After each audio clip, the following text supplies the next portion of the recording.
அப்புறம் தான் உண்மையாவே ஒண்ணு தெரிய வருது. இந்த டைரக்டருக்கு ஒரு மனைவி இருந்திருக்கிறாங்க. அந்த மனைவி இப்ப வரைக்கும் வந்து சமீபத்துக்கு கூட ஒரு 3 மாசம் முன்னாடி ஒரு ஸ்டோரி போட்டிருக்காங்க. எல்லாம் கடவுள் பார்த்துப்பாரு, எனக்கு எல்லாம் தெரியும் அப்படிங்கிற மாதிரி. ஒரு பெண் ஏமாறும் போது எப்படிலாம் வந்து ரொம்ப டிப்ரெசிங்கா ஸ்டோரி போடுவாங்க, அது எல்லாமே இவங்களும் வந்து பண்ணிருக்கிறாங்க.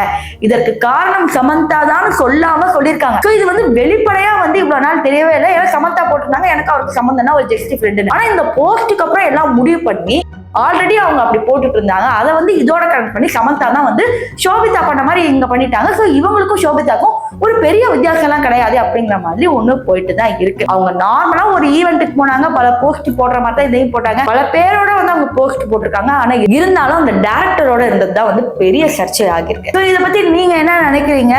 இதேதான் சோபிதாவும் பண்ணாங்க, இது பண்ணா என்ன அப்படிங்கிற மாதிரி நினைக்கிறீங்களா? அடுத்தவங்களோட பர்சனல் லைஃப்ல எனக்கு தலையிட பிடிக்காது அப்படின்னு சொல்லிட்டு அப்புறம் ஏன் வீடியோ பண்றேன் அப்படின்னு கேட்கலாம். ஏன்னா நீங்க அப்படிதானே பாக்குறீங்க, இந்த மாதிரி வியூஸ் தானே நீங்க எதிர்பார்க்கறீங்க.